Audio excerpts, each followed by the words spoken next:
Apakah sudah terlihat dengan jelas, Pak? Ya, jelas, silakan. Baik, Assalamualaikum warahmatullahi wabarakatuh. Di sini kita sudah masuk ke dalam pertemuan ke-13, yaitu dari kelompok 2 akan menjelaskan fasilitas kepabeanan. Sebelum itu, izinkan kami memperkenalkan diri terlebih dahulu.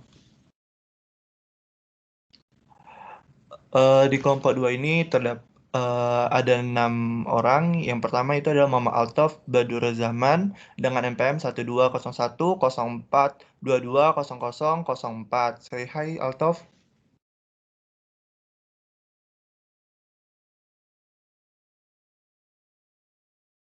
Baik, selanjutnya itu adalah Muhammad Januar Rohimullah dengan NPM 120104220012. Saya hai Januar.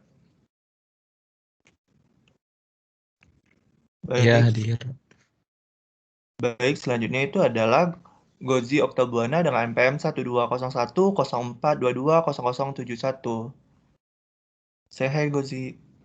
Halo semua. Baik, selanjutnya itu adalah Muhammad Afi Arafi dengan NPM 120104220072. Saya hai Arafi.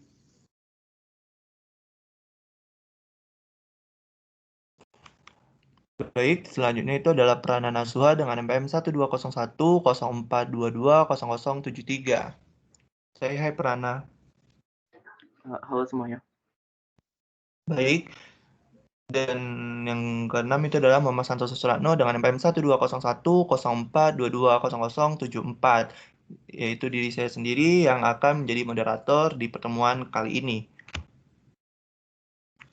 Baik, tadi kita sudah mengetahui apa materi yang akan dibahas, yaitu fasilitas kepabeanan. Fasilitas kepabeanan dari kelompok 2 ini dibagi menjadi 4, yaitu apa sih itu pabean, kepabeanan, serta ekspor dan impor. Selanjutnya itu adalah fasilitas kepabeanan. Selanjutnya itu adalah implementasi dari fasilitas kepabeanan untuk menarik investasi. Serta last but not least, yaitu tempat penimbunan berikat. Baik, selanjutnya kita akan membahas apa sih itu kepabeanan serta ekspor dan impor yang akan dijelaskan oleh Gozi. Waktu dan tempat saya persilakan. Oke, terima kasih untuk Aan. Jadi sebelum kita mulai lebih jauh, kita mengenal dulu apa itu pabean. Jadi pabean adalah sebuah instansi yang mengawasi dan mengurus biaya impor dan ekspor melalui jalur darat, laut, maupun udara.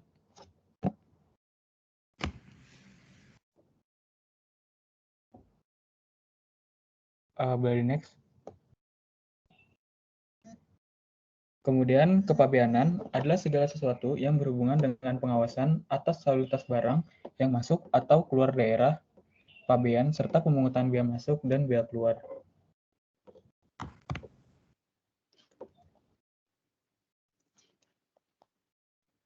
Boleh next.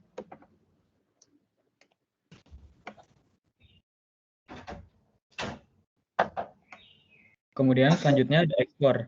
Ekspor ini adalah proses transportasi, spesifiknya itu mengeluarkan barang atau komoditas dari daerah pabean ke negara lain secara legal. Jadi, barang yang sudah dimuat di sarana pengangkut untuk dikeluarkan dari daerah pabean dianggap telah diekspor dan diperlakukan sebagai barang ekspor.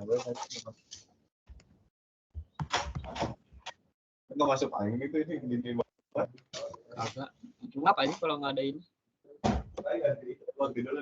Yang selanjutnya itu ada impor. Jadi impor adalah proses transportasi, yaitu memasukkan barang atau komoditas dari suatu negara, dari negara lain ke daerah pabean secara legal. Jadi barang dimasukkan ke dalam daerah pabean diperlakukan sebagai barang impor dan tertuang bea masuk. Baik, terima kasih Gozi atas pemaparan materi tadi. Selanjutnya, kita akan membahas fasilitas kepabeanan yang akan dibahas oleh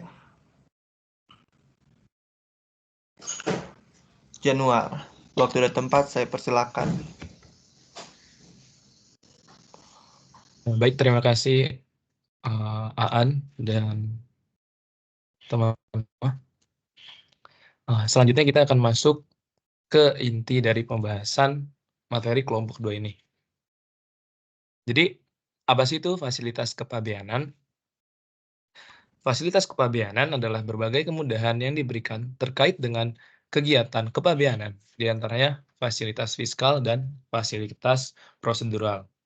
Nah, jadi untuk fasilitas fiskal sendiri, itu merupakan suatu insentif di bidang perpajakan yang ditujukan kepada industri, perdagangan, dan pihak-pihak tertentu sesuai dengan tujuan yang diinginkan oleh undang-undang. Lalu yang kedua ada fasilitas prosedural, yaitu bentuk perlakuan khusus untuk kelancaran proses formalitas kepabeanan yang menyangkut kelancaran arus barang, orang, maupun dokumen. Nah, jadi mungkin ke slide sebelumnya. Slide fasilitas fiskal. Nah, jadi pertama kita akan masuk di fasilitas fiskal terlebih dahulu, yang mana fasilitas fiskal sendiri terbagi menjadi 7 di antaranya. Yang pertama ada tidak dipungut BM. Ya, di sini tercantum pada pasal 24. Yang dimaksud tidak dipungut ini adalah barang yang dimasukkan ke daerah pabean untuk diangkut terus atau diangkut lanjut ke luar daerah pabean. Itu tidak dipungut bea masuk. Jadi hanya singgah di Indonesia lalu tujuan asalnya di negara lain misalnya. Lalu lanjut ada di pembebasan BM ini. Nah, jadi ada beberapa bagian atau beberapa contoh yang masuk ke kriteria pembebasan ini. Yang pertama ada barang perwakilan negara asing beserta para pejabatnya berdasarkan asas timbal balik. Yang kedua juga ada buku ilmu pengetahuan. 3 ada barang keperluan badan internasional beserta para pejabatnya. Lalu ada barang keperluan museum, persenjataan, dan ada juga barang untuk keperluan kaum tunanetra dan penyandang cacat lainnya. Itu termasuk ke pembebasan bea masuk. Obat-obatan juga termasuk. Nah, lalu poin selanjutnya ada pembebasan atau keringanan dari bea masuk sendiri. Nah, jadi yang pertama contohnya sendiri ada barang dan bahan untuk pembangunan dan pengembangan industri dalam rangka penanaman modal atau investasi. Lalu yang kedua ada mesin untuk pembangunan dan pengembangan industri. Ketiga ada barang dan bahan dalam rangka pembangunan dan pengembangan industri untuk jangka waktu tertentu. Dan keempat ada peralatan dan bahan yang digunakan untuk mencegah pencemaran lingkungan. Nah, jadi mungkin yang membedakan antara pembebasan dan pembebasan atau keringanan di sini bisa dilihat mungkin negara memberikan keringanan atau pembebasan kepada negara atau pelaku impor itu dalam rangka untuk meningkatkan tadi investasi atau penanaman modal di negara kita dan sektor-sektor ekonomi lainnya gitu. Jadi selanjutnya ada pengembalian yang mana poin di sini ada kelebihan pembayaran bea masuk sebagaimana dimaksud dalam pasal 16 ayat 5, 17 ayat 3 atau karena kesalahan tata usaha. Kedua, impor barang sebagaimana dimaksud dalam pasal 25 dan pasal 26 mengenai KITE atau ketentuan impor tujuan ekspor. Lalu ketiga ada impor barang yang oleh sebab tertentu harus diekspor kembali atau dimusnahkan di bawah pengawasan pejabat bea dan cukai. Nah, lanjut ke poin penangguhan, yang mana penangguhan di sini merupakan suatu kemudahan berupa tadi penangguhan pembayaran bea masuk yang diberikan atas barang impor yang ditimbun di TPB. Nah, TPB itu diantaranya ada kawasan berikat, gudang berikat, toko bebas bea, tempat lelang berikat, pusat logistik berikat, dan kawasan daur ulang berikat ya. Yang berikat-berikat itu termasuk di TPB. Lalu ada juga preferensi tarif yang terakhir. Jadi yang mana barang impor dipungut bea masuk berdasarkan tarif tinggi-tingginya 40% dari nilai pabean untuk perhitungan bea masuk. Ini termasuk dalam pasal 12 ayat 1. Lalu, bea masuk dapat dikenakan berdasarkan tarif yang besarnya berbeda dari pasal 12 terhadap barang impor yang dikenakan tarif bea masuk berdasarkan perjanjian atau kesepakatan internasional. Lalu yang ketiga ada tujuan FTA, yang mana di sini itu untuk kelancaran arus barang, menghilangkan tarif barriers, menghilangkan non-tarif barriers, dan pertumbuhan ekonomi. Ya, contohnya mungkin ada ASEAN Trade in Goods Agreement atau A3, terus ada ASEAN-China FTA, Korea, terus ada juga Indonesia-Japan Economic Partnership Agreement, atau IJIPA, dan lain sebagainya. Yang mana di FTA ini yang diatur adalah trade in goods atau tadi, dan custom procedure, rule of origin, technical barriers to trade, dan lain sebagainya. Mungkin untuk fasilitas fiskal seperti itu. Selanjutnya akan ada penjelasan fasilitas prosedural yang akan dilanjut oleh teman saya. Baik, terima kasih Januar. Selanjutnya akan dibahas oleh Altov. Waktu dan tempat saya persilakan.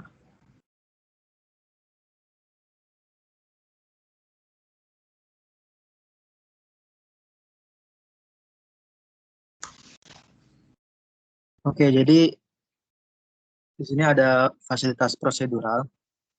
Jadi fasilitas prosedural ini adalah bentuk perlakuan khusus untuk kelancaran proses formalitas kepabeanan yang menyangkut kelancaran arus barang, orang maupun dokumen. Nah, jadi fasilitas prosedural ini secara tidak langsung diperuntukkan untuk menyederhanakan dan mempercepat proses administrasi kepabeanan. Di mana tujuannya adalah untuk meningkatkan efisiensi operasional, mengurangi biaya, dan memperlancar arus barang dalam kegiatan perdagangan internasional. Nah, di sini itu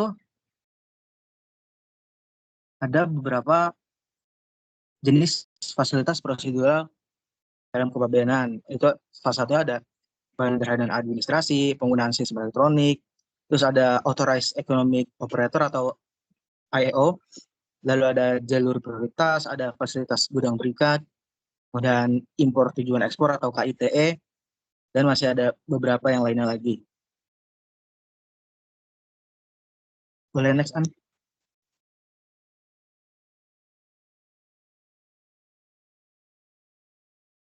Nah, dari 3 fasilitas yang sudah dijabarkan tadi,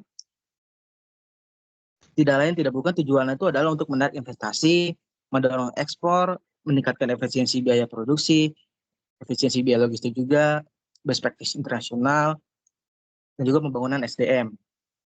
Nah, untuk manfaatnya juga itu salah satu untuk penyerapan tenaga kerja, ahli teknologi, peningkatan daya saing, devisa ekspor, pertumbuhan ekonomi, dan terakhir ada kesejahteraan. Baik, terima kasih Altov atas pemaparan materi tadi.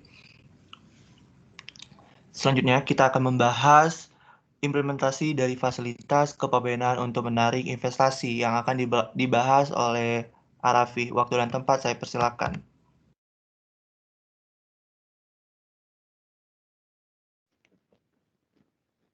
Terima kasih An atas waktunya. Sekarang kita akan masuk implementasi fasilitas kepabeanan untuk menarik investasi.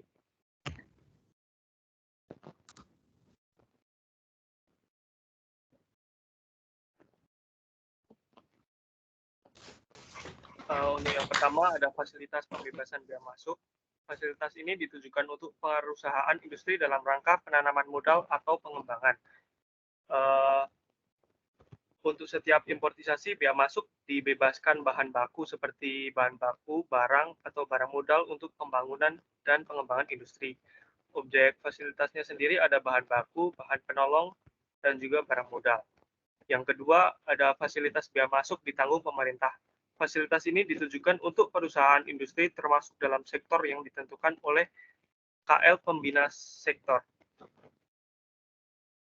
Fasilitas sendiri untuk setiap importisasi bea masuk ditanggung oleh pemerintah sesuai pagu yang telah ditetapkan. Objek fasilitasnya ada bahan baku. Fasilitas yang ketiga ada fasilitas kawasan ekonomi khusus ditujukan untuk perusahaan industri yang berada di dalam KEK atau kawasan ekonomi khusus. Untuk fasilitas fiskal, setiap pemasukan ke KEK, bea masuk dibebaskan. Cukai dibebaskan untuk bahan baku atau penolong, PPh pasal 22 impor tidak dipungut, PPN dan PPN BM impor tidak dipungut. Untuk objek fasilitasnya sendiri ada bahan baku, bahan penolong, dan juga bahan barang modal.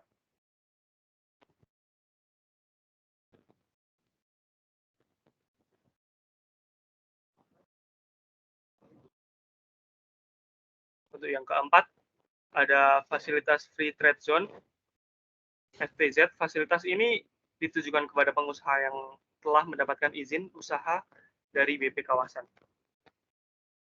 Fasilitas fiskalnya untuk setiap pemasukan ke KPBPB dibebaskan BM, PPN, BM, cukai, dan PPh pasal 22.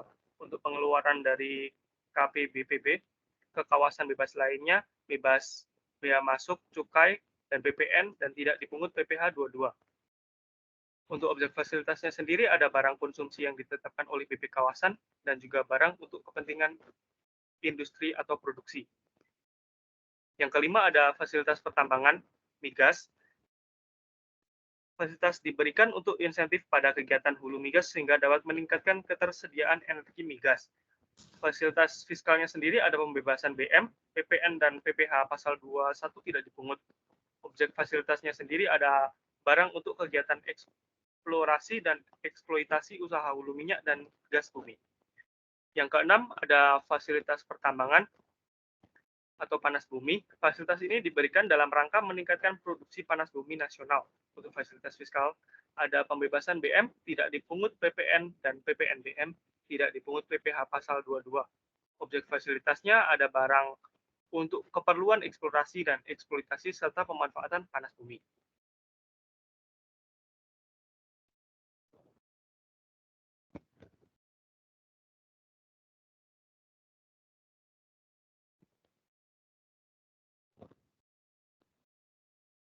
Untuk yang terakhir, fasilitas KIT atau fasilitas kemudahan impor tujuan ekspor.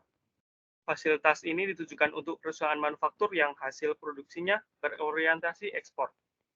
Fasilitas fiskal sendiri untuk setiap importisasi, bea masuk dibebaskan atau dibayar dahulu untuk kemudian dikembalikan, atau disebut juga drawback. Cukai dibebaskan, PPN dan PPN BM impor tidak dipungut.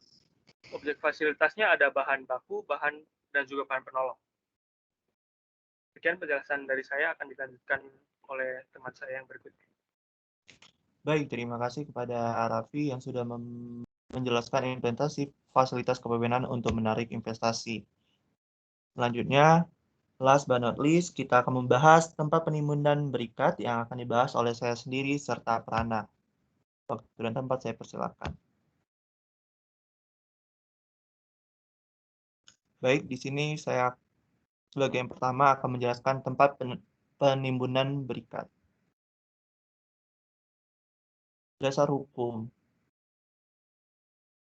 Dasar hukum TPB yang kita singkat sebagai tempat penimbunan berikat itu terdapat dua aturan. Yang pertama itu adalah Undang-Undang Nomor 17 Tahun 2006 tentang perubahan atas Undang-Undang Nomor 10 Tahun 1995 tentang kepabeanan, serta Peraturan Pemerintah Nomor 85 Tahun 2015 tentang perubahan atas Peraturan Pemerintah Nomor 32 Tahun 2009 tentang tempat penimbunan berikat. Selanjutnya, di sini saya akan menjelaskan jenis-jenis TPB. Yang pertama itu adalah kawasan berikat, yang kedua gudang berikat, ketiga pusat logistik berikat, keempat toko bebas bea, yang kelima itu adalah kawasan daur ulang berikat, yang keenam tempat lelang berikat, yang ketujuh tempat penyelenggaraan pameran berikat.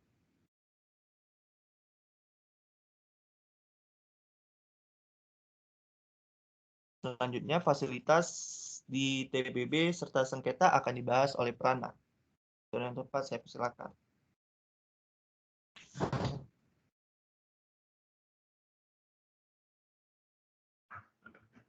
Baik, terima kasih Aan atas waktunya. Di sini saya akan menjelaskan apa yang ada fasilitas di TPB. Di TPB sendiri salah satunya ada fasilitas fiskal, yaitu mencakup seperti biaya masuk yang ditangguhkan, ya cukai yang dibebaskan, PPh pasal 2 impor yang tidak dipungut, PPN dan BPNBM impor yang tidak dipungut, PPN tidak dipungut asal yang dari barang lokal. Bisa di next kan?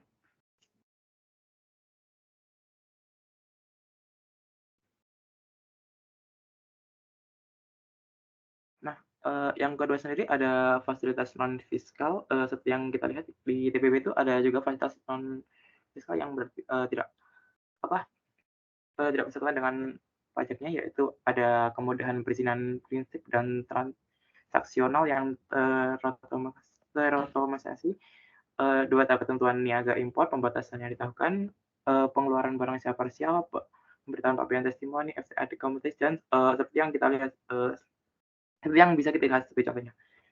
Bisa di next kan?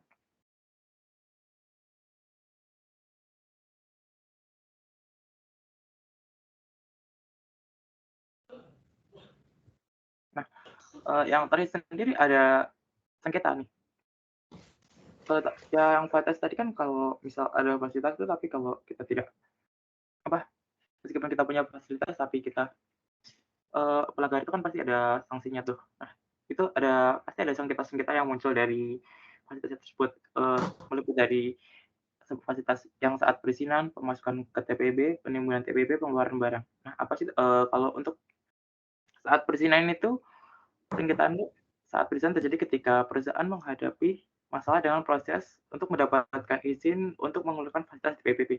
Nah, sengketa ini tuh bisa muncul terkait dengan proses perizinan awal untuk mendirikan atau menggunakan TPP. Hal ini bisa termasuk syarat administratif yang harus dipenuhi seperti dokumen-dokumen yang diperlukan atau kelayakan lokasi TPP. Untuk kalau tidak kesesuaiannya dalam proses perizinan bisa memicu sengketa seperti permohonan izin dengan otorisasi yang mengeluarkan perizinan. Yang kedua ada pemasukan ke TPB. Nah, itu sengketa yang kedua ini pada saat tahap pemasukan barang ke TPB atau tempat penyimpanan berikat yang berkaitan dengan masalah yang timbul saat barang impor masuk ke dalam kawasan berikat. Nah, ketika barang-barang masuk ke TPB ini, sengketanya bisa timbul terkait dengan proses penerimaan dan pencatatan barang. Misalnya, jika terjadi ketidaksesuaian antara jumlah barang yang tercatat dalam dokumen barang fisik yang diterima di TPB. Yang ketiga ada sengketa terkait dengan penimbunan di TPB. Sengketa pada tahap penimbunan TPB ini berkaitan dengan masalah yang terjadi selama barang disimpan di kawasan berikat. Sengketa ini juga dapat muncul terkait dengan penimbunan barang di TPB. Hal ini berkaitan dengan standar penimbunan yang tidak dipenuhi, seperti penyimpanan barang berbahaya atau ketidakpatuhan terhadap prosedur penanganan barang yang dilarang atau terbatas. Nah, penanganan ini tuh bisa mengakibatkan sanksi baik dari sanksi administratif atau bahkan bisa pencabutan izin di TPB. Yang keempat ada pengeluaran barang. Nah, sengketa ini pada saat pengeluaran barang di TPB melibatkan masalah yang terjadi pada saat dikeluarkan dari kawasan berikat untuk digunakan atau diekspor. Pada pengeluaran barang di TPB juga rentan terhadap sengketa. Misalnya jika ada ketidakcocokan antara jumlah barang yang tercatat dengan barang yang sebenarnya dikeluarkan di TPB. Hal ini bisa menimbulkan sengketa terkait dengan kewajiban bea masuk dan pajak yang harus dibayar. Selain itu, sengketa ini juga bisa muncul terkait dengan pelanggaran prosedur pengeluaran barang, seperti pengeluaran barang tanpa izin yang sah. Masalahnya itu mungkin seperti dokumentasi, perizinan, atau tujuan pengeluaran. Yang kelima ada pembekuan dan pencabutan. Kita terkait dengan pembekuan dan pencabutan izin di TPB ini terjadi jika otoritas bea cukai memutuskan untuk membekukan atau mencabut izin TPB perusahaan karena ketidakpatuhan atau pelanggaran. Nah, ketika otoritas bea cukai menemukan pelanggaran khusus dalam operasi TPB, mereka memiliki kewenangan untuk memberikan sanksi termasuk pembukuan atau pencabutan izin TPB. Ini dapat menjadi sumber sengketa antara perusahaan dan otorisasi bea cukai, terutama jika perusahaan merasa bahwa tindakan tersebut tidak adil atau didasarkan pada kesalahan. Yang terakhir itu atau pilot atau bangkrut itu ketika yang jadi pada sebuah perusahaan. Yang kita terkait pilot ini melibatkan masalah yang muncul ketika perusahaan yang menggunakan fasilitas di TPB mengalami kebangkrutan. Dalam kasus pilot perusahaan yang menggunakan fasilitas TPB, sengketa ini bisa muncul terkait dengan penyelesaian kewajiban bea masuk dan pajak yang tertunda. Untuk otorisasi bea cukai sendiri akan berusaha untuk mengamankan pembayaran kewajiban tersebut dari aset perusahaan yang dijual atau dilikuidasi selama proses pilot. Untuk sengketa ini bisa muncul terkait dengan proses penyelesaian utang, terutama jika terdapat ketidaksepakatan antara perusahaan dan kreditur tentang prioritas pembayaran.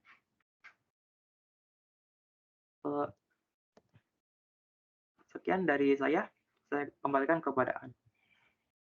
Baik, terima kasih atas pemaparannya Prana. Dengan berakhirnya Prana menjelaskan materi tentang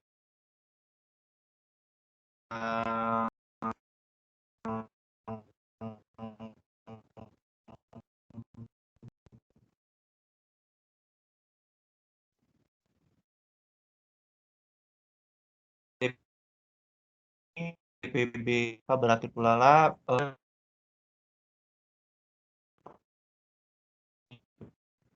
kami berikan.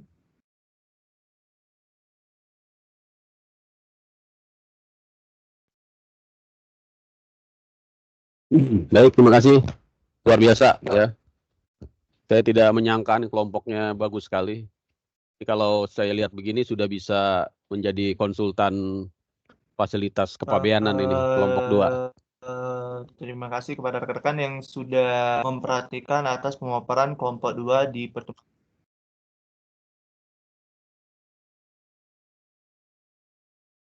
Mantap.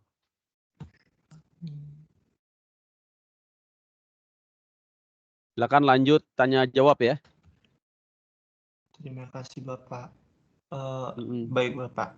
Baik rekan-rekan, apabila ada pertanyaan boleh di raise hand terlebih dahulu.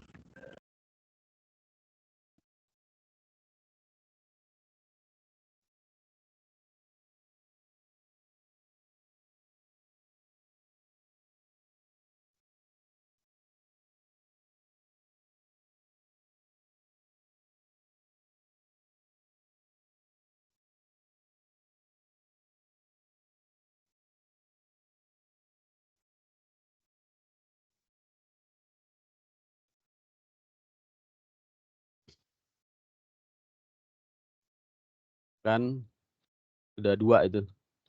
Winnie dan Tania ya. Oke Bapak, terima kasih. Saya persilakan terlebih dahulu kepada Winima untuk memaparkan pertanyaannya. Baik, apakah suara saya terdengar jelas?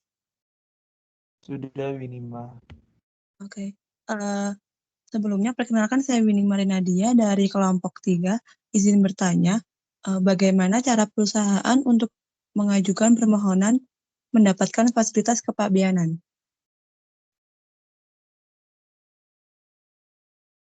Baik, terima kasih Winima atas pertanyaannya, dan pertanyaannya ditampung terlebih dahulu ya Bapak ya. Baik, selanjutnya penanya kedua yaitu adalah Tania. Waktu dan tempat saya persilakan. Sebelumnya suaranya kedengaran nggak ya? Sudah Tania. Baik, terima kasih atas kesempatannya. Perkenalkan, nama saya Tania dari kelompok 5. mau bertanya, apa yang terjadi jika terdapat ketidakcocokan jumlah barang yang tercatat dengan barang fisik yang ditemukan selama di TPB, serta berapa sanksi yang harus dibayarkan oleh perusahaan? Makasih.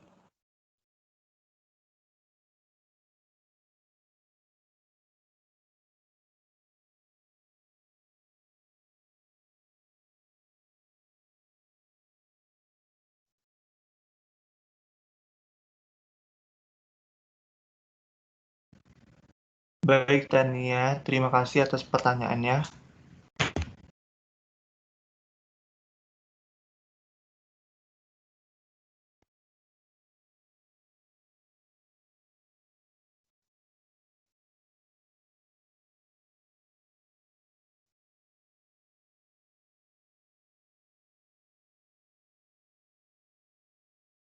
Silakan kelompok lain, baru 2 nih, baru kelompok 3, kelompok 5, kelompok 1 mana nih?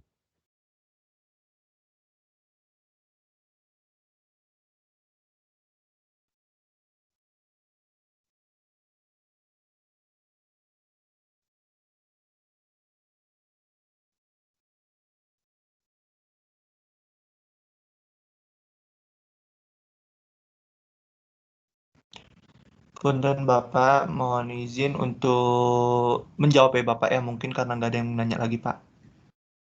Oh, oke, silakan. Baik, dari pertanyaan Winima akan dijawab oleh Prana. Waktu dan tempat saya persilakan Prana.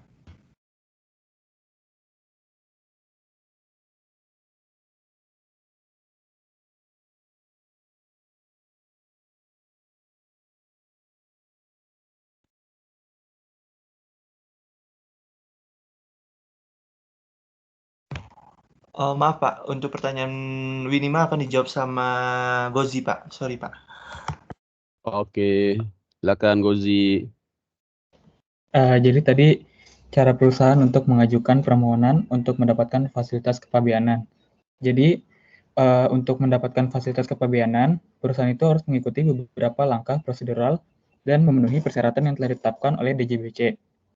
Jadi langkah-langkah umumnya itu yang pertama itu mempersiapkan dokumen yang terdiri dari akta pendirian perusahaan dan perubahannya, nomor pokok wajib pajak, SIUP atau surat izin usaha perdagangan, bukti kepemilikan atau sewa tempat usaha, laporan keuangan yang telah diaudit, dan data kapasitas produksi dan rencana kerja. Kemudian yang selanjutnya itu ada pengisian formulir permohonan. Formulir permohonan itu ada di situs web resmi DJBC atau mendapatkan formulirnya ini dari kantor bea cukai terdekat. Kemudian yang selanjutnya ada pengajuan permohonan.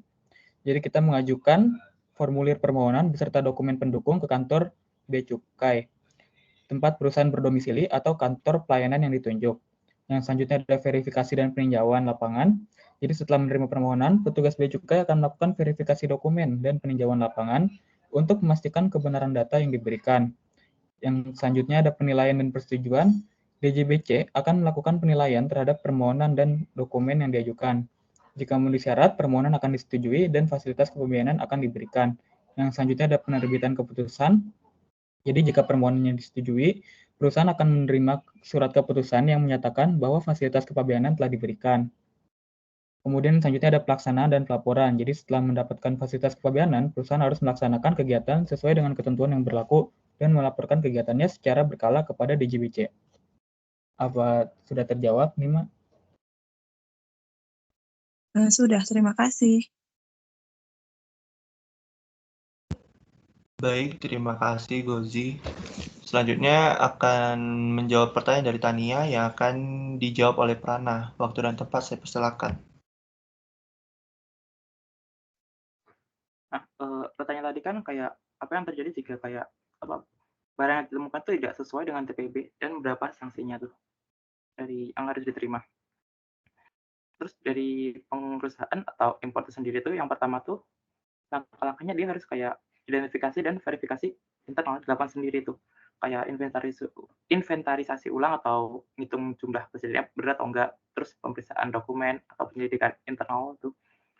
Terus habis melakukan itu, dia harus ngelaporin tuh jumlahnya ke otorisasi bea cukai, serta memberikan penjelasan tertulis terkait jumlah nominalnya. Nah, yang terakhir tuh kayak penyelesaian administratif, seperti dokumen perbaikan jika terdapat suatu kesalahan. Nah, serta pembayaran kewajiban jika salah. Kalau ternyata barangnya salah, dia tuh harus membayar kewajiban sesuai dengan sanksi yang berlaku. Yang kedua, dari bea cukai sendiri, pertama tuh dia akan melakukan audit sama verifikasi tuh, meliputi pemeriksaan fisik barang sesuai atau enggak dengan dokumennya, dan audit dokumen dengan kesesuaian barangnya. Setelah itu dia akan memutuskan tindakan apa yang akan dilakukan, mungkin seperti keputusan administratif atau berdasarkan temuan audit atau klarifikasi yang diterima dari perusahaan. Setelah yang kedua tuh mungkin seperti pengenaan sanksi jika ditemukan pelanggaran otorisasi bea cukai dapat mengenakan sanksi administratif seperti denda, pembukaan izin, atau pencabutan izin. Untuk menentukan jumlah sanksinya sendiri agar tepat tuh, bea cukai biasanya melakukan audit dan investigasi lebih lanjut untuk memahami penyebab ketidakcocokan. Jika ketidakcocokannya disebabkan oleh kesalahan administratif, perusahaan mungkin akan dikenakan denda administratif yang sesuai dengan ketentuan undang-undang kepabeanan. Namun jika indikasinya kayak penyelewengan tuh atau pelanggaran serius, sanksi itu mungkin bisa dikenakan lebih berat lagi, termasuk pencabutan izin dari TPB atau penuntutan hukum. Untuk sanksinya sendiri yang dari ketidaksesuaian barang fisiknya tadi ya, itu dapat dilihat dari Undang-Undang Republik Indonesia Nomor 17 Tahun 2006 Pasal 8A. Dari ayat 1 dijelaskan yang menjelaskan bahwa pengusaha atau importer yang telah melakukan kewajiban sebagaimana dimaksud pasal 1-nya yaitu tapi jumlah barang impor yang dibongkar kurang dari yang diberitahukan dalam pemberitahuan pabean dan tidak dapat dibuktikan bahwa kesalahan tersebut terjadi di luar kemampuannya, wajib membayar bea masuk atas impor yang kurang dibongkar dan dikenai sanksi administratif berupa denda paling sedikit Rp25 juta dan paling banyak tuh sebesar Rp250 juta. Sekian jawaban dari saya. Mohon maaf jika ada kurangnya.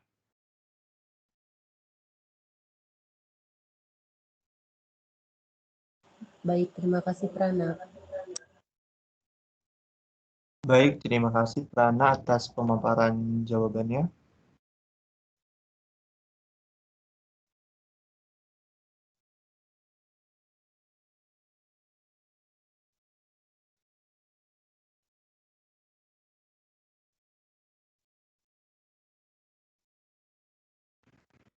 Apakah rekan-rekan ada pertanyaan lagi?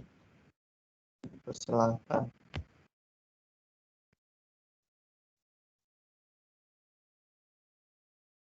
Silakan. Kelompok yang belum bertanya, kelompok 1 ya, kelompok 4, kelompok 6.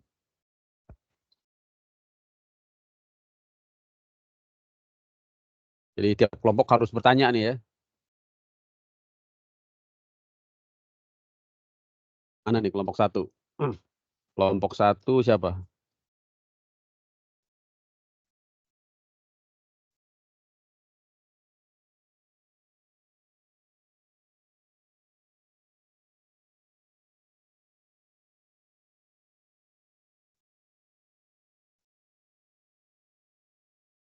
Halo, halo.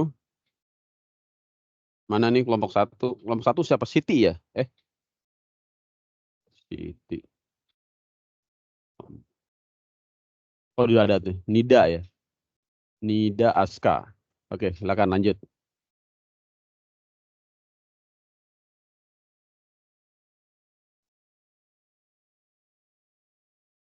Kenalin, aku Nida dari kelompok 6. Izin bertanya, Ya. tadi kan dijelasin sengketa pada fasilitas TPB. Nah, itu tuh bagaimana sih cara penyelesaiannya pada sengketa itu? Terima kasih. Oke, bagus pertanyaannya.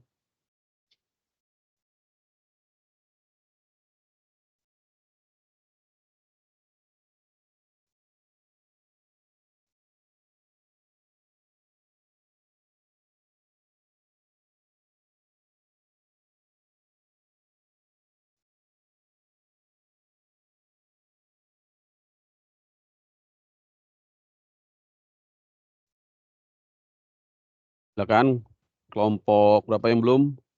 Tanya kelompok 6 sudah ya? Kelompok 4 ya?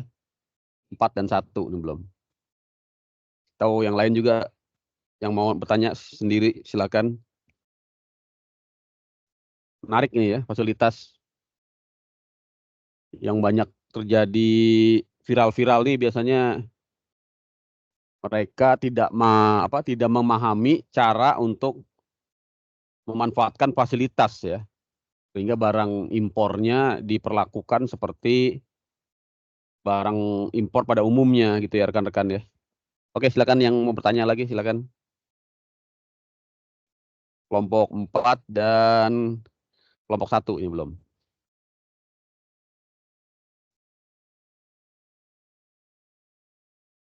Di Raisen.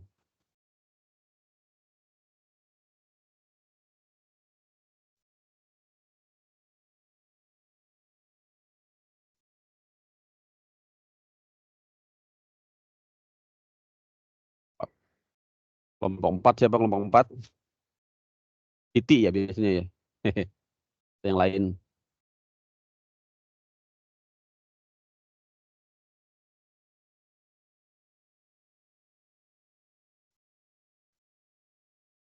Atau dijawab dulu pertanyaannya. Berat ini pertanyaannya ini.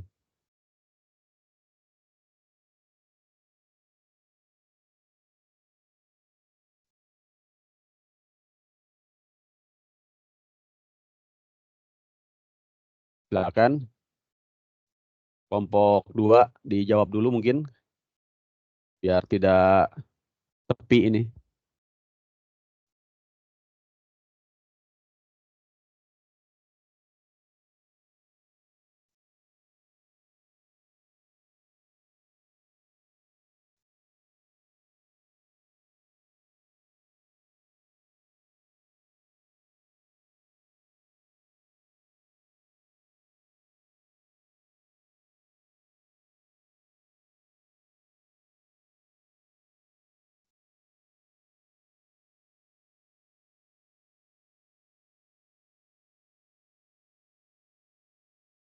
Halo, halo.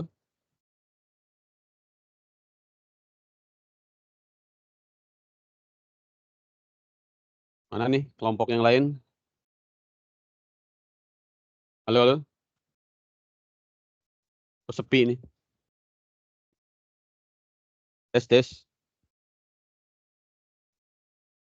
Tes, tes.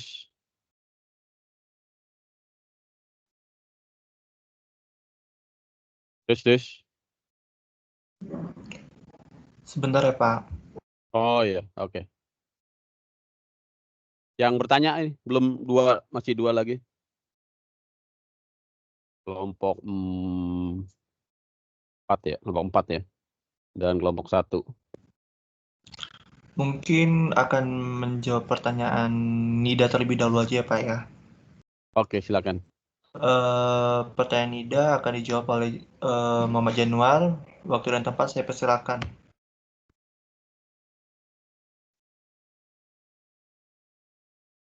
Baik, saya izin menjawab mengenai pertanyaan Nida tentang penyelesaian tadi ya, tentang kasus sengketa di kawasan Berikat. Mungkin secara garis besarnya, dalam hal penyelesaiannya sendiri, itu disebutkan bahwa penyelesaian sengketa di kawasan Berikat ini biasanya melibatkan proses mediasi, arbitrase, atau penyelesaian melalui pengadilan, tergantung pada kesepakatan antara pihak-pihak yang terlibat. Beberapa kawasan berikat memiliki mekanisme internal untuk menangani sengketa, sedangkan yang lain mungkin mengacu pada hukum nasional atau internasional. Nah, jadi ini juga disebutkan bahwa bisa saja penyelesaiannya ini melalui pengadilan pajak, yang mana tahap pertama itu di pengadilan ada tahap tingkat pertama banding atau TPB, yang mana itu merupakan suatu mekanisme penyelesaian sengketa ketika seorang wajib pajak merasa tidak puas dengan hasil keputusan keberatan yang diberikan oleh Direktorat Jenderal Pajak, mereka dapat mengajukan banding ke pengadilan.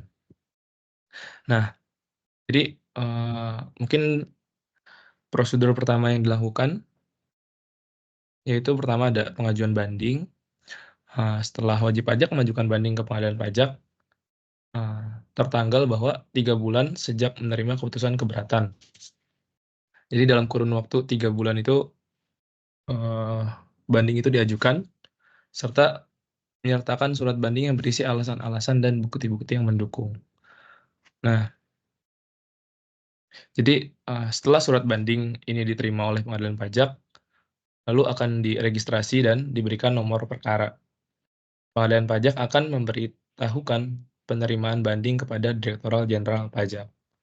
Lalu selanjutnya ada di persidangan, yang mana pengadilan pajak akan mengadakan persidangan untuk memeriksa bukti-bukti dan mendengarkan keterangan dari kedua belah pihak. Sidang biasanya dilakukan oleh majelis hakim yang terdiri dari 3 hakim. Yang mana pengadilan pajak sendiri itu dilaksanakan setahu saya di hari Rabu di setiap minggu. Atau mungkin kalau salah bisa dikoreksi Pak Adan. Lalu untuk pengadilan, setelah proses persidangan selesai, pengadilan pajak akan mengeluarkan putusan. Nah, yang mana putusan ini dikeluarkan dalam waktu 12 bulan sejak tanggal penerimaan surat banding. Nah, jadi jenis putusannya sendiri itu ada beberapa, yang mana putusan dapat berupa pengabulan seluruhnya, sebagian, atau penolakan banding. Dan terakhir ada pelaksanaan putusan, yang mana pelaksanaan putusan ini sifatnya final dan mengikat. Jika putusan memenangkan wajib pajak, maka Direktorat Jenderal Pajak harus melaksanakan putusan tersebut. Nah, apabila salah satu pihak tidak puas dengan putusan dari pengadilan pajak, mereka dapat mengajukan permohonan peninjauan kembali atau PK ke Mahkamah Agung dalam waktu 3 bulan setelah putusan pengadilan pajak. Nah, jadi proses dari tingkat pertama banding atau TPB ini bertujuan untuk memberikan kesempatan kepada wajib pajak untuk mendapatkan keadilan dalam sengketa pajak dan memastikan bahwa keputusan pajak yang diambil sesuai dengan peraturan yang berlaku. Jadi prosedurnya dari kawasan berikat itu sendiri kan berbeda-beda. Jadi ada tadi yang disebutkan bahwa mekanismenya ada mediasi, arbitrase, atau penyelesaian melalui pengadilan. Nah, jadi itu pun tergantung kesepakatan antara pihak-pihak yang terlibat. Nah, mungkin tadi sedikit penjelasan mengenai penyelesaian melalui pengadilan. Jadi mungkin seperti itu untuk jawaban pertanyaan dari Nida. Apakah sudah cukup menjawab? Udah, terima kasih. Baik, terima kasih Januar atas pemaparan jawabannya. Mungkin Bapak bisa, mungkin kalau ada revisi dari jawaban Januar atau dua pertanyaan sebelumnya, dipersilakan Bapak. Oke, baik. Tadi baru 3 ya pertanyaan ya. Yang pertama dari kelompok 3 diwakili oleh Winima ya. Bagaimana cara mendapatkan fasilitas kepabeanan? Tadi sudah dijawab oleh kelompok 2 ya. Siapa tadi yang jawab? Yang pertanyaan Winima? Gozi, Bapak. Gozi ya, Gozi. Ya intinya tadi Gozi menjelaskan harus ada prosedur ya, harus memenuhi prosedur ya. Prosedur intinya fasilitas itu tidak serta-merta didapatkan ya rekan-rekan ya. Tadi sudah dijelaskan.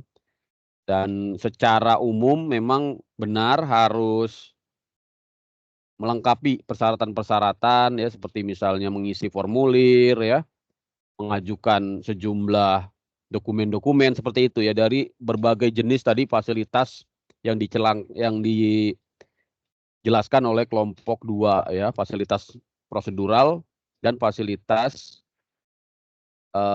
fiskal ya, Mas Aan ya, kelompok 2 ya. Jadi tidak serta-merta orang mendapatkan fasilitas ya. Misalnya tadi contohnya fasilitas kawasan berikat ya. Jadi kalau tidak mengajukan ya tentunya dia tidak bisa mendapatkan fasilitas. Nah, kalau dia sudah mendapatkan fasilitas kawasan berikat itu sangat menguntungkan buat perusahaan rekan-rekan ya. Karena dia menjadi terjamin kegiatan impor maupun ekspornya tanpa ada gangguan, tanpa ada hambatan, tanpa ada pemeriksaan di pelabuhan. Bayangkan ya, beda dengan impor biasa ya, impor biasa banyak ditahan di pelabuhan, bukan ditahan sebenarnya. Kata-kata ditahan itu konotasinya negatif, seolah-olah bea cukai itu menahan-nahan barang. Sebenarnya bukan ditahan, memang tidak bisa dikeluarkan barang tersebut karena tidak ada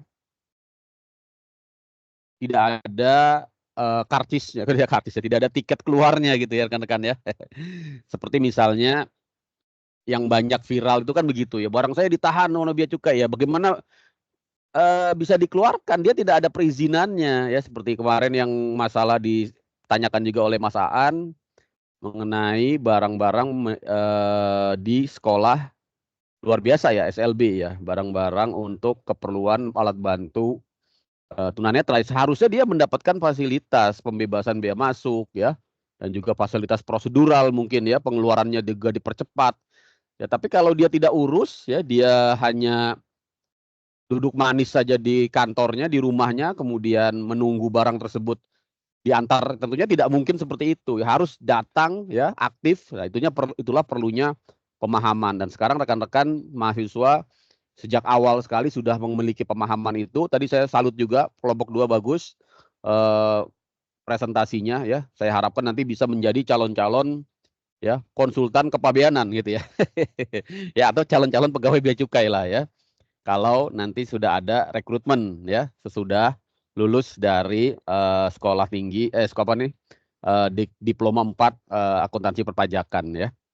Jadi pemahamannya sudah dapat sekarang ya. Jadi fasilitas sangat menguntungkan, tapi ya tidak begitu saja didapatkan. Dari semua yang disampaikan fasilitas tadi, semuanya harus diurus ya rekan-rekan ya. Harus dilengkapi seperti untuk mendapatkan pembebasan bea masuk atas barang-barang keperluan pendidikan ya, keperluan tadi alat bantu sekolah luar biasa ya, untuk para penyandang cacat, itu harus ada surat rekomendasi ya dari kementerian terkait. Intinya itu ya, tadi dijelaskan juga oleh siapa tadi, Gozi ya, harus ada surat rekomendasi ya, karena kalau tidak begitu nanti semua orang bilang ini barang fasilitas ya.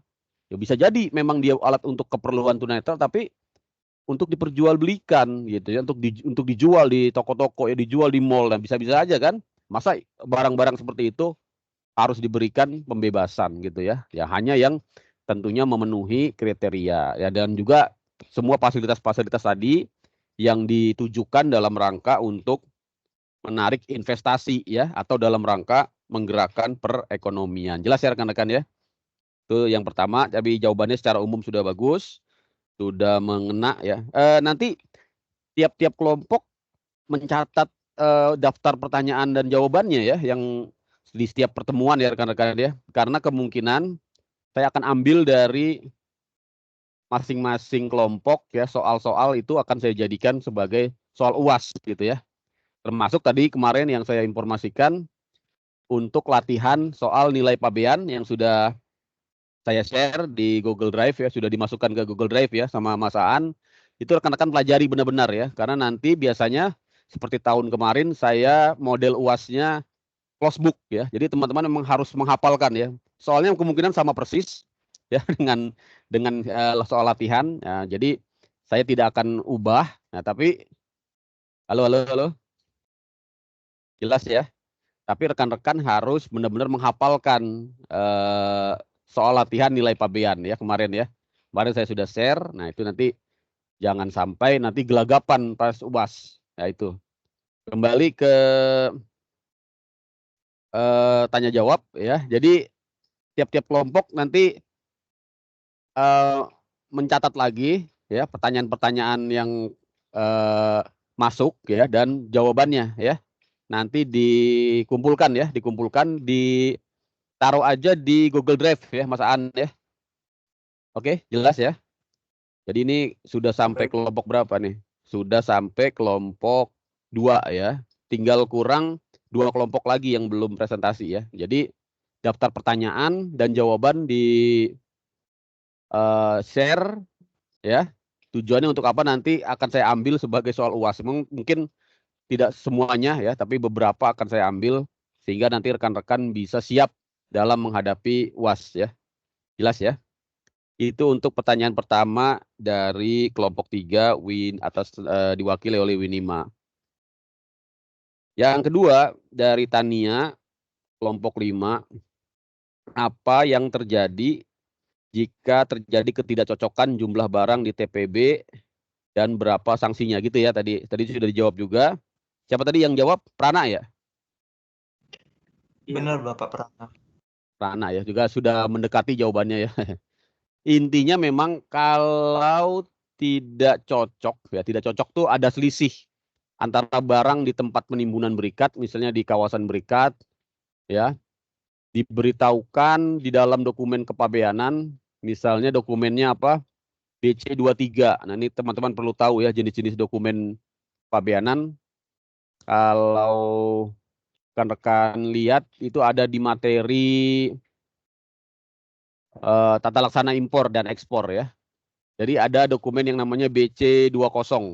Itu disebut dengan PIB, pemberitahuan impor barang. Kemudian ada dokumen BC30, disebut dengan PEB, pemberitahuan ekspor barang ya.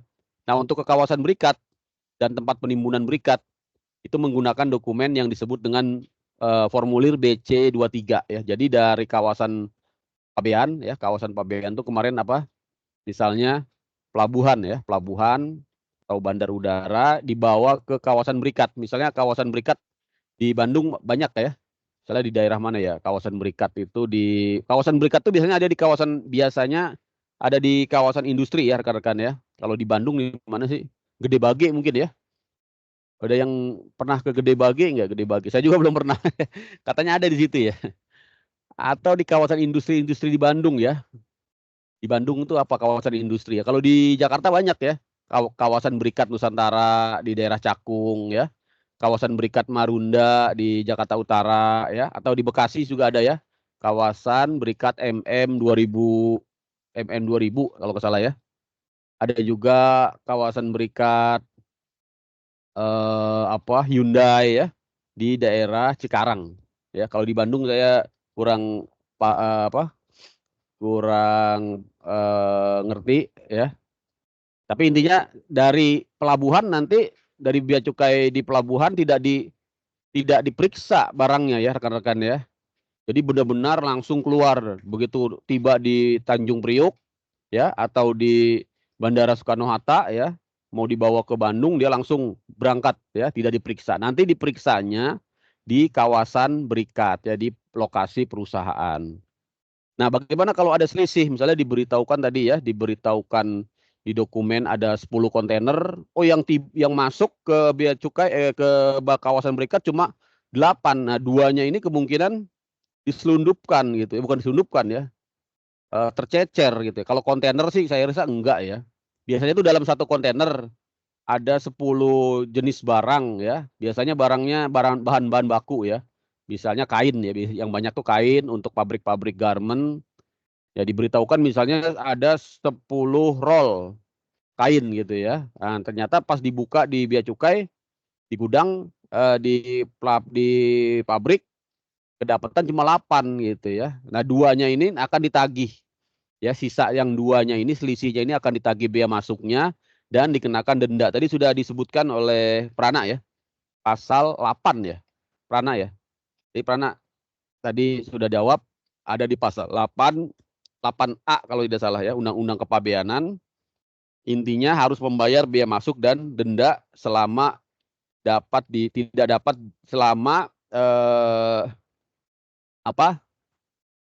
dibuktikan bahwa kesalahan tersebut terjadi bukan karena sesuatu yang di luar kemampuan dari si importir ya. Maksudnya apa? Maksudnya kesalahan itu harusnya bisa dicegah gitu ya, harusnya bisa dicegah ya. Nah, ini memang nanti akan diselidiki ya, benar tadi kata Prana, akan diselidiki dulu, diverifikasi dulu oleh bea cukai. Bisa jadi hanya biaya masuknya saja yang ditagih, tapi dendanya tidak ditagih, bisa saja ya. Tapi lazimnya memang dikenakan denda gitu ya, karena kan ini ada barang yang kemungkinan tidak sampai ke kawasan berikat, begitu ya. Karena kan ya diberitahukan 10, kok 2-nya hilang gitu ya. Nah, barang yang hilang ini yang akan dikenakan bea masuk. Kok barang hilang kena bea masuk, Pak? Nah, ini ya rekan-rekan ya. Tadi sudah dijelaskan oleh kelompok 2 di awal, definisi impor itu apa sih? Memasukkan barang ke dalam daerah pabean ya. Jadi walaupun dia hilang, selama dia sudah masuk ke dalam daerah pabean, ya, misalnya hilang, dicuri, ya, atau bahkan yang rusak ya rekan-rekan ya. Barang ke kawasan berikat itu kan belum membayar bea masuk. Misalnya tadi kain ya, kain 2 roll dicuri oleh pencuri di jalan. Harusnya dia dibawa ke kawasan berikat. Tapi ini berdasarkan undang-undang kepabeanan dia harus bayar bea masuk rekan-rekan. Dia harus bayar bea masuk ya dan dikenakan denda. Kenapa seperti itu? Ini orang sudah kecurian kok terkena bea masuk karena dia dianggap lalai, tidak bisa menjaga keselamatan gitu ya. Tidak bisa menjaga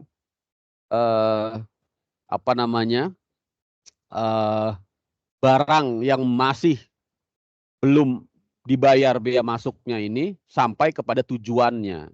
Dan kelalaiannya ini oleh undang-undang ya diwajibkan untuk membayar bea masuk plus denda ya. Dendanya bisa sampai dengan 100% sampai dengan 100% ya. 100% dari bea masuk. Jadi kalau bea masuknya 10 juta ya dendanya juga bisa 10 juta juga gitu ya rekan-rekan ya. Nah, ini harus dicatat ini. Memang seperti itu ya. Seperti itu. Jadi jangan bea cukai yang disalahkan ini kadang-kadang ya, yang banyak viral tuh bea cukai dikit-dikit denda ya. Ya kan Bu, itu kan denda itu memang untuk menimbulkan efek jera, untuk membuat masyarakat itu taat hukum ya. Kalau tidak ada denda ya orang sembarangan nanti ya. Dia bilang barang untuk kawasan berikat, tahu-tahu dijual. Ya kan, dijual ke peredaran bebas tidak bayar bea masuk ya. Apa mau seperti itu? Ya, nah, dengan adanya denda ya masyarakat para pengusaha yang berniat jahat ya, dia akan berpikir ulang. Wah, ini kalau ketahuan ya barangnya kurang ya kena denda saya nih ya, bukannya untung malah buntung gitu ya rekan-rekan ya. Jelas ya, ini kalau saya tambahin tadi ya jawaban dari Prana, sudah bagus sih tadi jawabannya. Nah terus bagaimana kalau kejadiannya dalam proses audit? Nah tadi kan di dalam proses barang berangkat dari pelabuhan ke tempat penimbunan berikat ternyata kedapatan kurang, begitu juga kalau ketahuannya dalam proses audit ya. Jadi barang itu sudah masuk ke dalam kawasan berikat ya, misalnya tadi kain untuk bahan baku ya. Kemudian sudah diolah. Nah, kemudian dilakukan stok opnam ya, pemeriksaan fisik di kawasan berikat ya.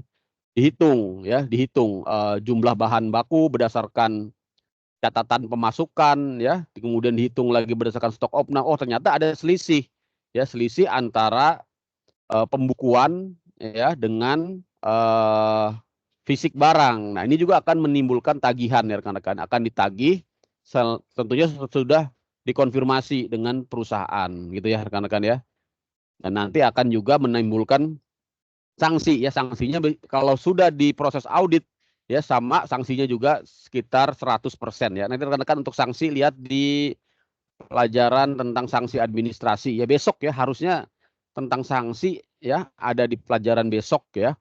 Jadi rekan-rekan yang besok presentasi mungkin bisa nanti jelaskan jenis-jenis sanksi apa saja yang ada di dalam kepabeanan gitu ya. Besok kelompok berapa besok yang presentasinya ya. Nah, kemudian pertanyaan berikutnya dari Nida kelompok 6, bagaimana penyelesaiannya atas kasus di tempat penimbunan berikat tersebut ya. Tadi sudah coba dijelaskan oleh teman kita. Siapa tadi yang menjelaskan yang terakhir? Pertanyaan dari Nida. Januar, Bapak. Januar ya. Oke, Januar juga sudah coba menjelaskan dan sudah cukup bagus walaupun yang di awal kurang tepat itu Januar yang mengatakan bisa melalui mediasi ya. Sebenarnya tidak bisa ya rekan-rekan ya. Karena kan ini hukum publik ya. Hukum publik itu artinya hukum yang berasal dari undang-undang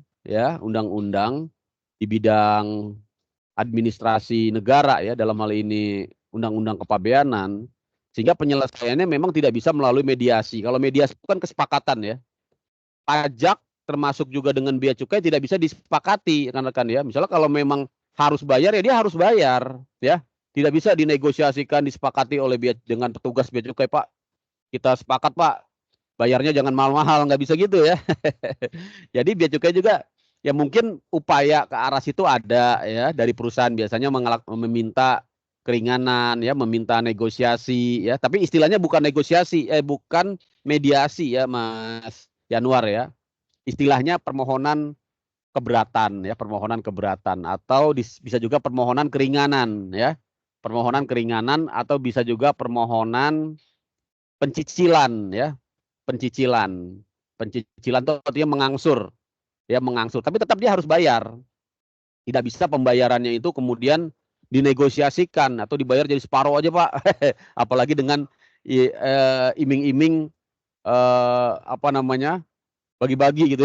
Itu tentunya masuk ke ranah tindak pidana korupsi malah ya, Mas Yanuar. Jadi tidak ada istilah negosiasi, mediasi ya. Yang ada tadi permohonan dari importir atau pengusaha berupa permohonan keringanan, permohonan keberatan. Nah, kalau keberatan dia masuk ke dalam penyelesaian sengketa ya, Mas Yanuar ya. Kenapa dia masuk ke penyelesaian sengketa? Karena si importir, si perusahaan masih merasa tidak sepakat, masih merasa tidak puas, masih merasa tidak setuju ya dengan bea masuk dan denda yang diberikan oleh bea cukai. Nah, tapi kalau meminta keringanan, sebenarnya dia sudah setuju dengan tagihan bea masuknya, tapi dia merasa berat dalam membayar sehingga minta diberikan keringanan ya. Keringanan ini biasanya dalam bentuk penghapusan denda ya, penghapusan denda. Nah, itu bisa nanti dihapus dendanya selama memang didapatkan bahwa kesalahan itu adalah kesalahan yang terjadi di luar kemampuan dari si importir atau si pengusaha ya. Misalnya tadi ya, keadaan kahar, hilang barangnya, dirampok ya, dicuri, dan dia sudah melakukan segala upaya untuk mengamankan barang tersebut ya, sudah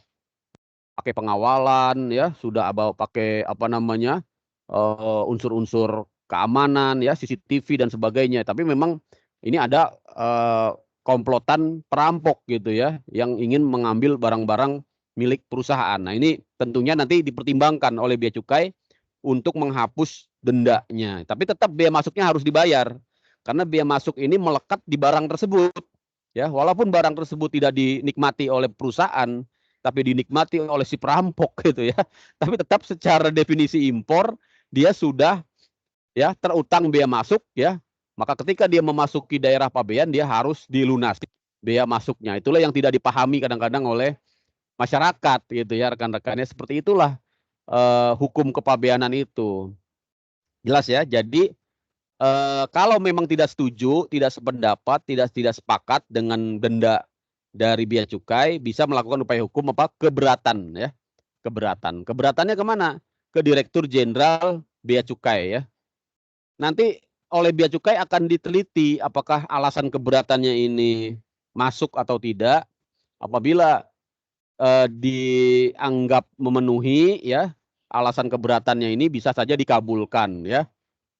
Atau memang dalam proses penetapan denda dan pemungutan tagihan ada hal-hal yang tidak tepat dari pejabat bea cukai di lokasi kawasan berikat gitu ya. Nanti Direktur Jenderal Bea dan Cukai dapat mengkoreksi ya dan mengabulkan permohonan keberatan. Apabila masih ditolak keberatannya, dapat melakukan banding ke pengadilan pajak ya. Jangka waktunya berapa lama? Jangka waktunya 60 hari ya. Tadi Januar mengatakan 90 hari. Nah, ini hati-hati ya. 90 hari itu untuk kasus di Direktorat Jenderal Pajak. Nah, ini dicatat ya. Dicatat rekan-rekan ya. 90 hari untuk kasus di Direktorat Jenderal Pajak. Kalau untuk di Direktorat Jenderal Bea dan Cukai itu jangka waktunya adalah 60 hari ya, 60 hari. Dari surat keputusan keberatan ya, mengajukan banding 60 hari kemana? Ke pengadilan pajak ya. Tadi sudah dijelaskan cukup baik oleh Yanuar Nah, apabila nanti dalam proses sidang banding di pengadilan pajak, putusan dari dari pengadilan pajak masih juga menolak, ya, bisa melakukan PK, ya, peninjauan kembali kemana, ke Mahkamah Agung. Nah, itu penyelesaian sengketanya, ya. Jelas ya? Oke, saya kira itu 3 pertanyaan tadi dari teman-teman kelompok 3, 5, dan 6. Mungkin kelompok yang lain masih ada yang mau bertanya? Mungkin kepada rekan-rekan yang ingin Silakan. bertanya, silakan. Nanti langsung saya jawab lah. Atau kelompok 2 dulu yang jawab, ya. Silakan, ya, Baik, Aida. silakan Ya. Aida untuk memaparkan pertanyaan. Aida, kelompok berapa, Aida? Aku kelompok 4, Pak. Kelompok 4, ya, oke. Aku izin Silakan, bertanya. silakan. Tadi kan di slide fasilitas prosedural disebutkan salah satu jenis dari fasilitas prosedural itu ada authorized economic operator. Kemudahan apa yang diberikan oleh AEO itu?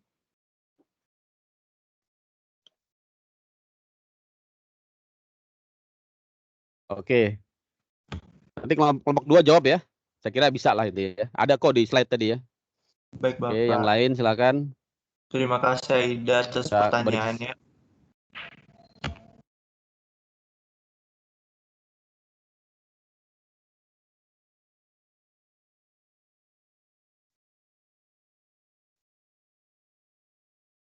Kelompok 1 belum.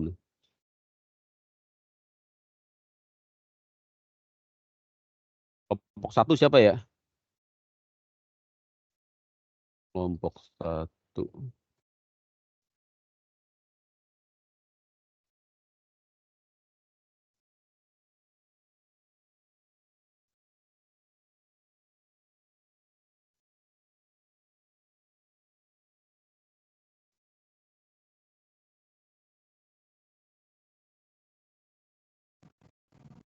Mungkin akan dicoba untuk dijawab, ya, Bapak, ya.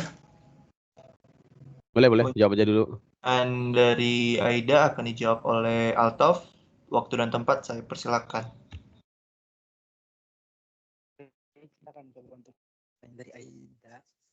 Jadi salah satu kemudahan yang didapatkan dari AEO tadi itu adalah proses clearance yang lebih cepat, di mana mereka menjadi prioritas di pelabuhan.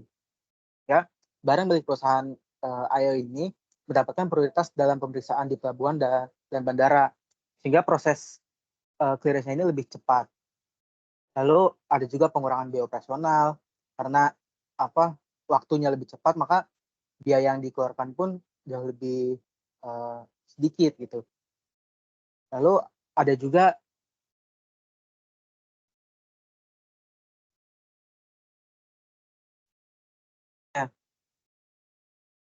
akan mendapatkan kemudahan dalam mengajukan fasilitas kepabeanan lainnya.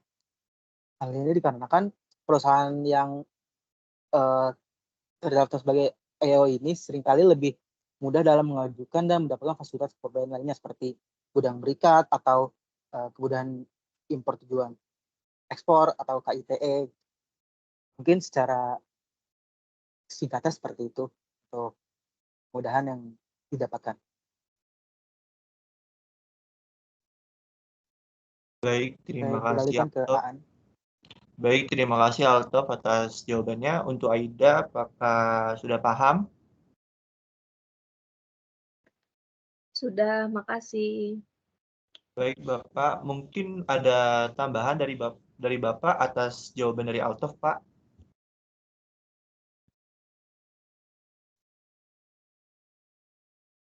Untuk fasilitas AEO itu adalah fasilitas yang diberikan kepada perusahaan dengan grade, ya, grade ataupun peringkat ataupun apa istilahnya kasta, ya, dengan kasta tertinggi, ya. Jadi fasilitas yang mendapatkan perusahaan yang mendapatkan fasilitas AEO, ya, atau Authorized Economic Operator, ya, AEO itu fasilitas yang paling tinggi, sehingga banyak sekali tadi kemudahannya. Di antaranya barangnya tidak diperiksa sama sekali, bahkan dokumennya saja tidak diperiksa ya. Biar rekan-rekan ya. Kenapa seperti itu? Saking dia itu memang importir yang paling terpercaya gitu ya rekan-rekan ya. Contohnya apa? Contohnya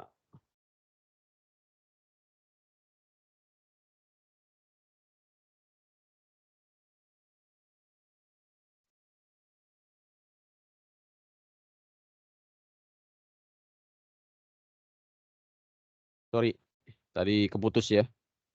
Jadi rekan-rekan bisa googling aja saya kira ya. Fasilitas AEO itu tadi fasilitas yang paling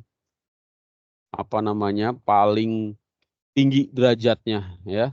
Bahkan untuk penerima fasilitas AEO ya, Authorized Economic Operator, dia akan mendapatkan keistimewaan tidak hanya di Indonesia tapi juga di luar negeri ya, di internasional ya. Jadi ketika dia diperlakukan secara istimewa di Indonesia, maka dia juga mendapatkan perlakuan yang sama di negara-negara lain. Ya, kok bisa begitu? Karena AEO ini ketika dia diberikan kepada satu perusahaan,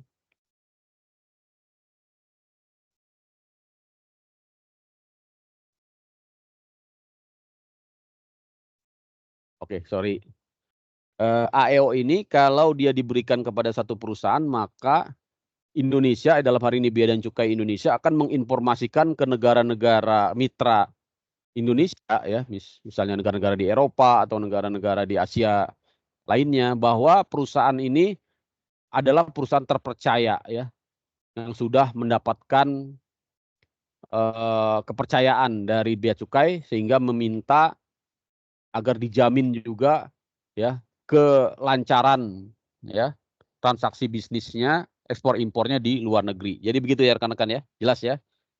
Nah, memang tidak banyak yang mendapatkan fasilitas AEO ini, hanya perusahaan-perusahaan besar. Berarti Bea Cukai diskriminatif dong Pak. Nah, bukan diskriminatif, itu yang disebut dengan manajemen resiko ya, manajemen resiko ya. Karena memang sudah bagus perusahaannya ya, sudah comply ya, kepatuhannya tinggi ya, pembukuannya rapi ya, pelaporannya tertib ya, pembayaran biaya masuknya juga ya sesuai. Nah, maka dia mendapatkan pengawasan yang lebih mudah gitu ya rekan-rekan ya. Jelas ya? Baik, saya kira itu kali ya. Untuk fasilitas ini memang yang jarang dipahami oleh masyarakat ya tentang bea cukai. Masyarakat taunya bea cukai itu yang serem-serem aja ya. Ya, emang dari seragamnya serem juga kali ya. Harusnya seragamnya dirubah kali ya, pakai batik gitu ya, atau pakai apa sarung gitu ya, biar kelihatan humanis gitu mungkin ya An ya. Tapi karena memang bea cukai itu kan fungsi utamanya pengawasan ya, pengawasan ya memang harus menampilkan ya kesan ya sebagai pengawas gitu ya, karena yang dihadapi para penyelundup ya, para pelaku-pelaku kejahatan ya, mau yang mau menyelundupkan barang, yang mau menyelundupkan narkotika ya. Nah, tentunya di situ harus tampil ya seperti halnya kelompok 2 ini ya. Saya lihat tadi ya fotonya ya, keren-keren semua itu ya, pada pakai ya seragam-seragam apa tuh? Ya, seragam jenderal ini ya. Luar biasa ya. Kreatif ya. Jadi ganteng-ganteng semuanya. Nah, nanti ya siapa tahu masuk bea cukai juga ya. Amin. Oke ya rekan-rekan. Jadi memang fasilitas ini ya jarang dipahami ya. Padahal tadi fungsinya sangat tinggi, sangat besar sekali di dalam perekonomian ya, terutama di dalam mendorong investasi. Nanti rekan-rekan mungkin saya sedikit ulas. Rekan-rekan nanti bisa baca lah ya, bisa baca di di slide yang saya punya ya, dari slide ini ya. Ini cukup banyak materinya, tapi tadi materinya kelompok 2 juga saya lihat cukup lengkap ya, cukup lengkap. Malah di sini AEO tidak ada ya. Ya, di materi saya tidak ada AEO ya, tadi saya cari-cari kok tidak ada ini ya. Oke. Ya tadi di kelompok 2 malah ada ya. Jadi saya kira rekan-rekan juga bisa ambil dari berbagai macam ya. Ini ada berbagai fasilitas terutama yang sekarang paling banyak ini ya. Fasilitas preferensi tarif ya. Ketika barang tersebut berasal dari negara yang negara-negara yang menggunakan free trade ya, yang menggunakan free trade. Contohnya tadi dari ASEAN ya. Oke. Saya kira itu cukup lah ya. Nanti rekan-rekan bisa pelajari untuk pertanyaan-pertanyaan yang masuk ya. Ini mohon nanti tiap-tiap kelompok buatkan tabelnya ya. Daftar pertanyaan dan jawabannya nanti dimasukkan ke Google Drive ya, ke Google Drive. Nanti akan saya nilai juga dan juga biar rekan-rekan yang lain bisa mempelajarinya lagi karena kemungkinan besar ya. Dan seperti biasanya di tahun lalu juga saya menggunakan sebagai bahan untuk membuat soal UAS. Saya kira itu rekan-rekan. Masih ada yang ingin ditanyakan? Oh, ada yang bertanya nih. Aida ya? Silakan. Sudah Pak, saya tadi. Oh, sudah. Tadi tangannya masih gitu. Oke, Aida sudah ya. Oke, baik. Karena sudah, saya kira kalau tidak ada, cukup ya. Jadi, terima kasih. Kita ucapkan selamat untuk kelompok 2 atas presentasinya. Kita berikan applause ya. Silakan berikan reaksi apa namanya? Kok raise hand, apa namanya? Applause ya, applause. Ini dia. Nah, ya. Bagus ya. Nanti kelompok berikutnya lebih bagus lagi. Ya. Kelompok berikutnya agak sulit ini materinya saya kira ya. Karena banyak ya tentang penagihan ya. Penagihan keberatan apa sih materinya? Penagihan ya, penagihan, sanksi dan banding. Ya. Penagihan, sanksi dan banding. Sudah ada rekaman video saya ya di YouTube. Nah, nanti silakan dipelajari. Memang itu panjang sekali saya memberikan materi sampai berapa jam itu. Nanti rekan-rekan yang presentasi mungkin bisa mempersingkat gitu ya, mempersingkat tidak sepanjang yang saya sampaikan. Terima kasih. Baik, terima kasih. Silakan kita tutup ya dengan membaca hamdalah ya, alhamdulillah alamin. Saya akhiri. Assalamualaikum warahmatullahi wabarakatuh. Silakan untuk rekan-rekan bisa meninggalkan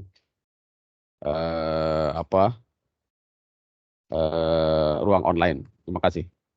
Baik Bapak, terima kasih Terima kasih Bapak. Pak. Ya, sama-sama. Terima kasih Bapak. Ya, sama-sama.